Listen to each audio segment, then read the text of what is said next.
Welcome to all of you. जैसा कि हम आपको यूपी बोर्ड कक्षा 12 भौतिक विज्ञान का पहला चैप्टर वैद्युत आवेश तथा क्षेत्र के विषय में इसके पहले 2 वीडियो हम डाल चुके हैं कि वैद्युत आवेश क्या है, वैद्युत आवेश कितने प्रकार के होते हैं, वैद्युत क्षेत्र क्या होता है, और इसके विषय में अध्ययन कर चुके हैं। जो बच्चे अब तक न देखे हो, पिछला 2 वीडियो जो कि प्लेलिस्ट में डाल रखे हैं हम, उसको आप पढ़ लीजिए। आज हम इस चैप्टर का तीसरा पार्ट में आपको वैद्युत विभव क्या है, वैद्युत विभवांतर क्या है, इसकी परिभाषा क्या है, मात्रक क्या है, सूत्र क्या है और परावैद्युतांक क्या है, इसके विषय में हम अध्ययन करेंगे। और मेहनत से, लगन से आप लोग ध्यान से पढ़िए, क्योंकि बेटा आपकी तैयारी खामोशी से होनी चाहिए। आपकी तैयारी खामोशी से होनी चाहिए जब आपको मंजिल मिल जाए, ताकि आपकी सफलता का डंका पूरी दुनिया को सुनाई दे। तो जैसा कि हम चर्चा कर रहे थे कि वैद्युत विभव क्या है। वैद्युत विभव इलेक्ट्रिक पोटेंशियल और वैद्युत विभवांतर पोटेंशियल डिफरेंस। वैद्युत विभव किसे कहते हैं, तो वैद्युत विभव के विषय में हम चर्चा करते हैं। जैसे बेटा वैद्युत विभव में अनंत है, अनंत से यानी एकांक धन आवेश को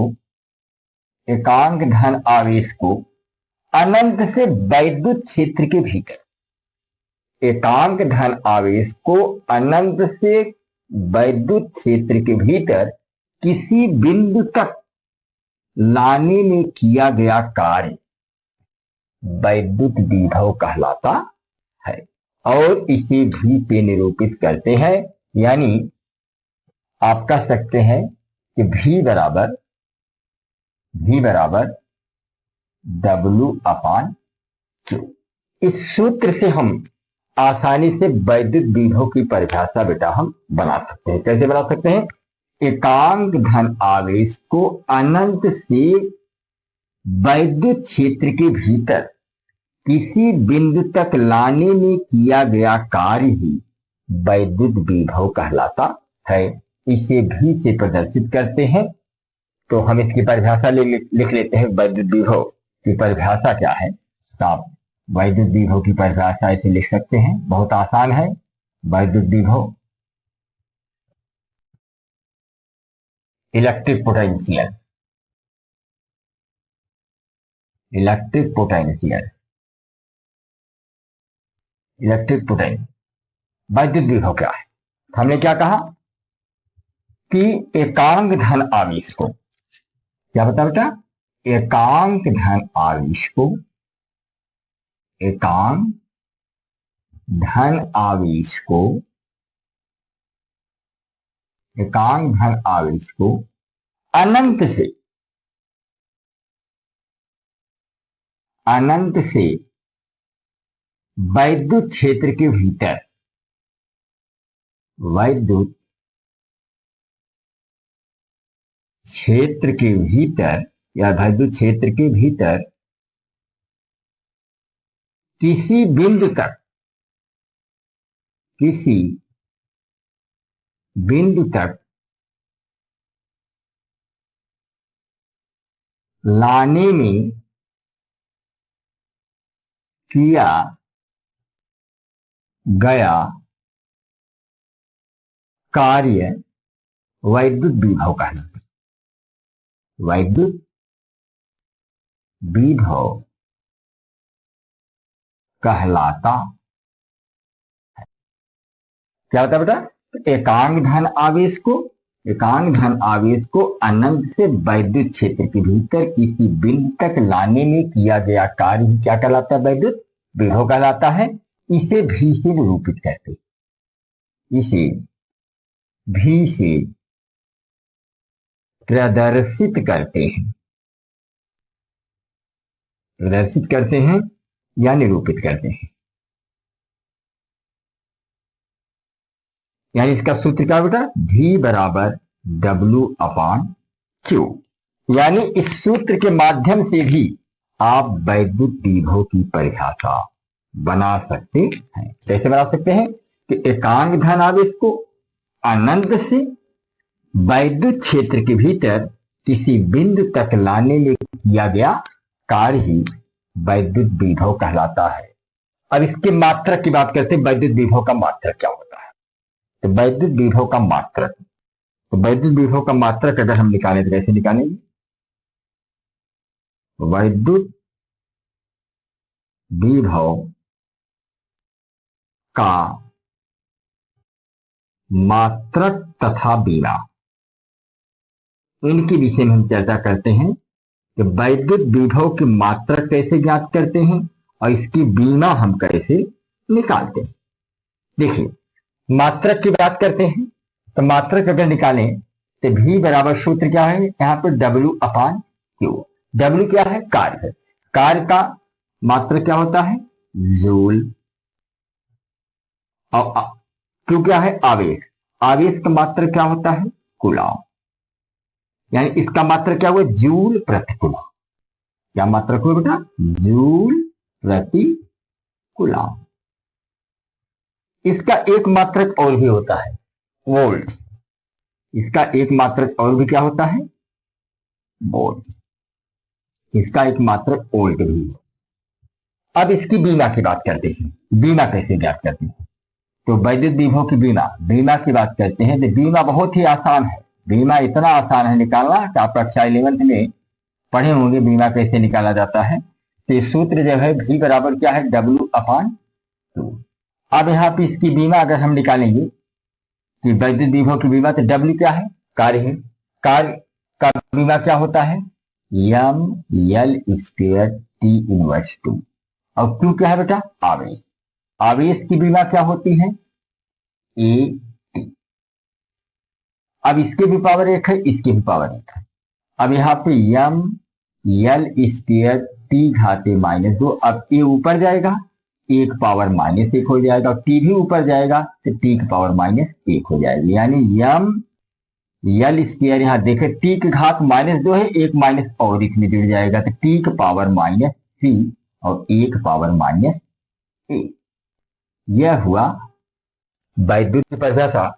एक बार पुनः ऐसे आप कह सकते हैं, सूत्र पहले आप लिखिए, V बराबर W/Q। इसी सूत्र से आप परिभाषा बनाइए, एकांक धनावेश को अनंत से वैद्युत क्षेत्र के भीतर किसी बिंदु तक लाने में किया गया कार्य। W क्या है, कार्य, ये वैद्युत विभव कहलाता है। इसे V से निरूपित करते हैं, जैसा कि हमने यहाँ लिखा है कि एकांक धनावेश को अनंत से वैद्युत क्षेत्र के भीतर किसी बिंदु तक लाने में किया गया कार्य वैद्युत विभव कहलाता है। इसे V से प्रदर्शित करते हैं। अब वैद्युत विभव का मात्रक तथा बीमा अगर आपको ज्ञात करना है तो इसी सूत्र के माध्यम से आप मात्रक भी निकाल सकते हैं, इसी सूत्र के माध्यम से आप बीमा भी निकाल सकते हैं। अब जैसे अगर मात्रक निकालना है तो V बराबर W/Q। W क्या है, कार्य। कार्य का मात्रक क्या होता है, जूल।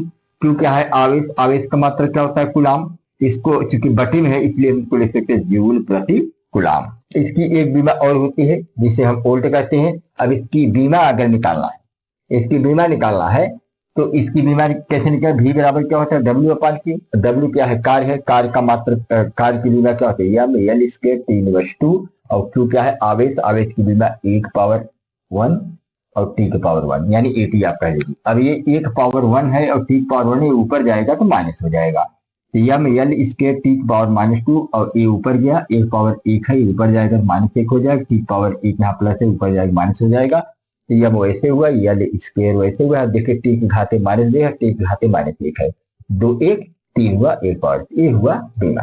तो समझ गए ना, मात्रक जूल प्रति कूलॉम, यानी वैद्युत विभव का मात्रक क्या हुआ, जूल प्रति कूलॉम। दूसरा मात्रक क्या होता है, वोल्ट। और बीमा इसकी यह हुई। और याद रखिए, अगर वैद्युत विभव की परिभाषा आपको याद है तो आप वैद्युत विभवांतर की परिभाषा बहुत आसानी से आप तैयार कर सकते हैं। केवल करना क्या बेटा, जहां ए अनंत लगा है, जहां ए अनंत लगा है, इस अनंत को हटा देंगे तो एक वैद्युत विभवांतर की परिभाषा हो जाएगी। अगर आपको वैद्युत विभव की परिभाषा याद है तो आप समझिए कि वैद्युत विभवांतर की भी परिभाषा याद है। केवल करना क्या है, इस अनंत शब्द को हटा देंगे तो यह जो वैद्युत विभव की परिभाषा है, यह वैद्युत विभवांतर की परिभाषा हो जाएगी। चलिए हम वैद्युत विभवांतर की परिभाषा बताते हैं। वैद्युत विभव के बाद अब वैद्युत विभवांतर के विषय में चर्चा करेंगे। तो वैद्युत विभव में अनंत था और वैद्युत विभवांतर में अनंत को हटा देंगे। तो इसमें क्या कहेंगे, जैसे एक बिंदु ए है और दूसरा बिंदु बी है, ये वैद्युत है, यानी एकांक धन आवेश को, एकांक धन आवेश को वैद्युत क्षेत्र के भीतर एक बिंदु से दूसरे बिंदु तक लाने में किया गया कार्य वैद्युत विभवांतर कहलाता है। क्या बताया गया, एकांक धन आवेश को, एकांक धन आवेश को, एकांक धन आवेश को वैद्युत क्षेत्र के भीतर, वैद्युत क्षेत्र के भीतर, वैद्युत क्षेत्र के भीतर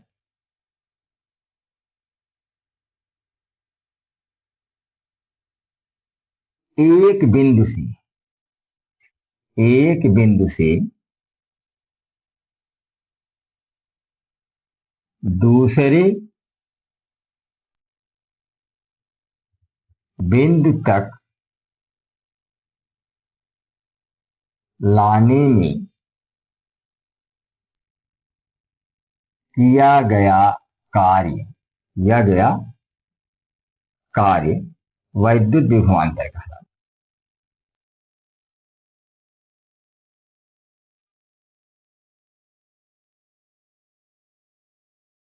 है। तो क्या बताया गया विभवांतर की परिभाषा बेटा, एकांक धन आवेश को वैद्युत क्षेत्र के भीतर एक बिंदु से दूसरे बिंदु तक लाने में किया गया कार्य ही विभवांतर कहलाता है और इसे भी से निरूपित करते हैं, इसे भी से निरूपित करते हैं, निरूपित करते। इसका सूत्र क्या होगा बेटा, वही होगा V बराबर W अपान Q, V बराबर W अपान Q। यहां W क्या है, W कार्य है और Q क्या है, आवेश। अब हम विभवांतर का मात्रक तथा सूत्र, विभवांतर का मात्रक तथा बीमा के विषय में चर्चा कर लेते हैं कि विभवांतर का मात्रक क्या होता है, बीमा। तो विभवांतर का मात्रक तो सूत्र के माध्यम से ही निकाल सकते हैं, जैसे V बराबर W अपान Q। तो W क्या है, कार्य है, कार्य का मात्रक क्या होता है, जूल। और Q क्या है, आवेश, आवेश का मात्रक क्या होता है, कूलाम।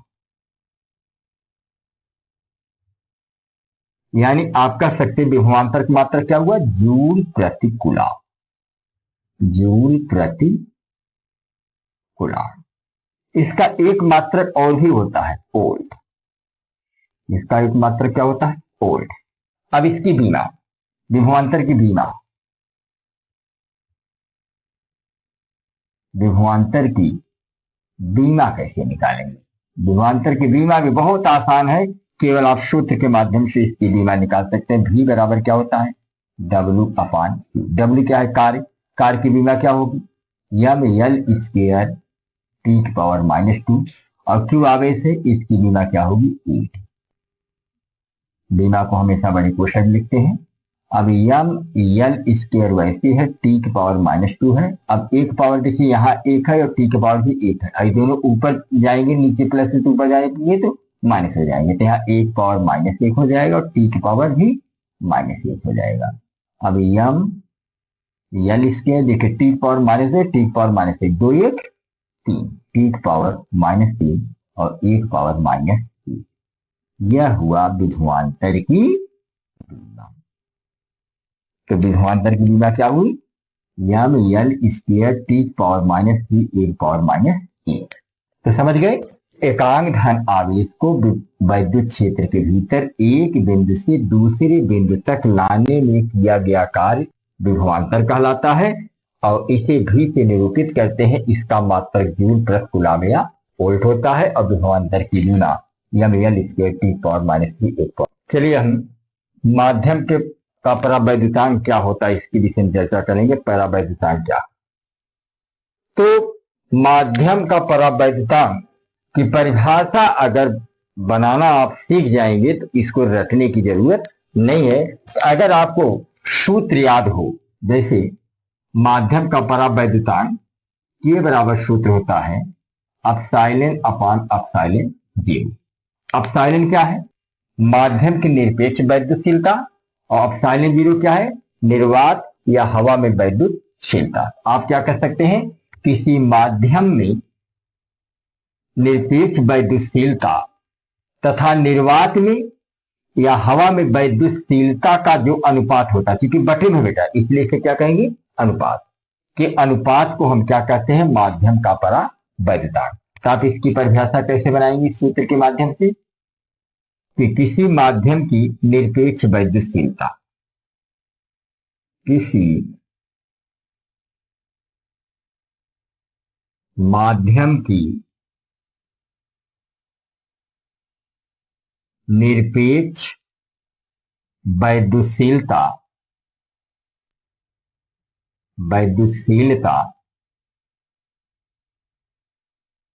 तथा निर्वात या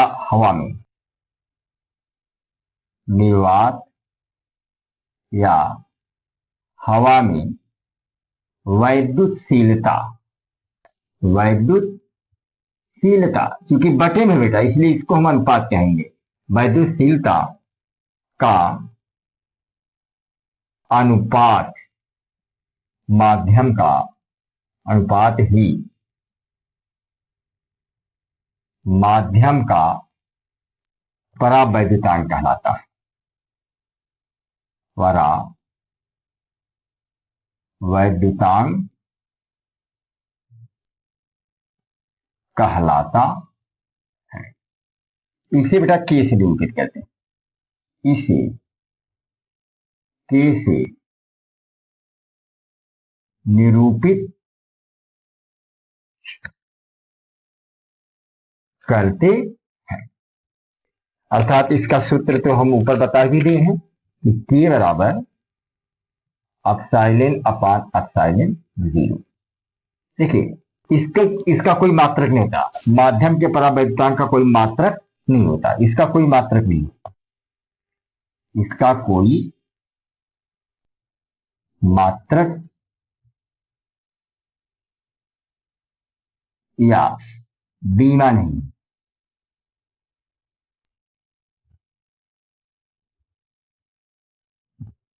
अर्थात यह बीमाहीन राशि, आप इसको आगे लिख सकते हैं, यह बीमाहीन राशि,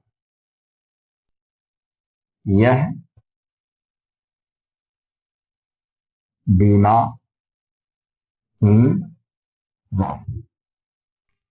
क्यों बीमाहीन राशि, जो भी इसकी बीमा होगी वही बीमा इसकी होगी, ये दोनों बीमा कट जाएंगे, जो इसका मात्रक होगा वही इसका मात्रक होगा, दोनों मात्रक कट जाएंगे, इसलिए आप कह सकते हैं परावैद्युतांक का कोई मात्रक या बीमा नहीं होता।